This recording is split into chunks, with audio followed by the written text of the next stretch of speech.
ദൈവക്കോലങ്ങൾ അനുഗ്രഹം ചൊരിഞ്ഞു. ചേടിച്ചേരി ഒതയോത്തുകണ്ടി മടപ്പുരയിൽ പുത്തരി കളിയാട്ടം സമാപിച്ചു. ചേടിച്ചേരി ഒതയോത്തുംകണ്ടി മടപ്പുര ശ്രീ മുത്തപ്പൻ ക്ഷേത്രത്തിലെ ഈ വർഷത്തെ പുത്തരി വെള്ളാട്ടവും കളിയാട്ടവും ഭക്തി നിർഭരമായ ചടങ്ങുകളോടെ സമാപിച്ചു. ദർശനപുണ്യം തേടി നിരവധി ഭക്തരാണ് ക്ഷേത്രസന്നിധിയിലേക്ക് ഒഴുകിയെത്തിയത്.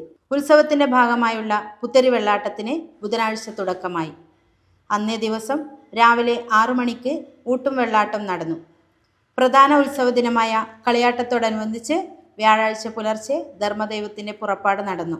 തുടർന്ന് രാവിലെ 6 മണിയോടെ ഭക്തരുടെ കാത്തിരിപ്പിന് വിരാമമിട്ട് ഗുളികൻ ദൈവം, ബപ്പുരാൻ ദൈവം, എളയടത്തു ഭഗവതി എന്നീ തെയ്യക്കോലങ്ങൾ കെട്ടിയാടി. തെയ്യക്കോലങ്ങൾ ഭക്തർക്ക് ദർശനം നൽകുകയും അനുഗ്രഹം ചൊരിയുകയും ചെയ്തു. വ്യാഴാഴ്ച വൈകുന്നേരം 3 മണിക്ക് നടന്ന മറുപുത്തരി വെള്ളാട്ടത്തോടെ ഈ വർഷത്തെ കളിയാട്ട മഹോത്സവത്തിന് ഭംഗിയായി സമാപനം കുറിച്ചു.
ചേടിച്ചേരി ഒതയോത്തുകണ്ടി മടപ്പുര ഇത് 400 വർഷം പഴക്കമുണ്ട്. ഇതിനിപ്പോൾ എല്ലാ മാസവും ശങ്കരം ഉണ്ട്.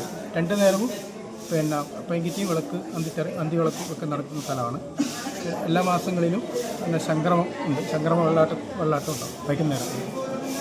പിന്നെന്താണെന്ന് വെച്ചാൽ അതിനിടയിൽ ആരെങ്കിലും പ്രാർത്ഥനയായിട്ട് ഉണ്ടെങ്കിൽ വെള്ളാട്ടം ഉണ്ടാവും, തിരുവപ്പന ഉണ്ടാവും. പുത്തലോട്ടം നടക്കുന്നത് തുലാവം 12-നാണ്. എല്ലാ വർഷവും തുലാവം 12 നടക്കും. 12-ന് വെള്ളാട്ടവും അതിനുശേഷം കളിയാട്ടവും ഉണ്ടാവുക.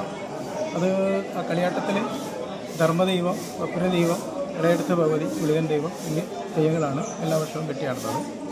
അത് കഴിഞ്ഞ് ഉത്സവമാണ് പിന്നീട് വരുന്നത്. ഒരു കാലത്ത് പറശ്ശിനിക്കടവുമായി അടുത്ത ബന്ധമുണ്ടായിരുന്ന ക്ഷേത്രമാണിത്. ഉത്സവം നടക്കുന്നത് ധനു 5 ഡിസംബറിലാണ് വരിക. എല്ലാ വർഷവും ഡിസംബർ 20, 21 ആ ഡേറ്റുകളിലാണ് തുടങ്ങുക. 5, 6 ദിവസങ്ങളിലാണ് ഉത്സവം. അതോടനുബന്ധിച്ച് പ്രാർത്ഥനയായിട്ട് വരുന്ന തിരുവാതിരയും നടക്കും. പിന്നീട് നടക്കുന്നത് വിഷുവിനാണ് വിഷു വിളക്കും. അതോടനുബന്ധിച്ച് വിഷുക്കണിയും ഒക്കെ ഉണ്ടാവും. ദേശവാസികളൊക്കെ ഇവിടെ ഇത് കാണാനായിട്ട് വരാറുണ്ട്. പിന്നെ നടക്കുന്നത് നിറയാണ്, നമ്മളെ നിറപുത്തരി. അത് നടക്കുന്നത് കർക്കിടകം വാവ് കഴിഞ്ഞ് ഒരാഴ്ച ആ ഒരു ഡേറ്റ് കുറിച്ചെടുക്കുക ചെയ്യാം. ജ്യോതിഷനെ കണ്ടിട്ട് കുറിച്ചെടുക്കുക. ഇപ്പോഴും നടന്നു വരുന്നത് പറശ്ശിനിക്കടവിലെ മുഹൂർത്തമാണ് എടുത്തുകൊണ്ട് വരുന്നത്. ഇതൊക്കെയാണ് ഇത് സംബന്ധിച്ച് കാര്യങ്ങൾ പറയാനുള്ളത്.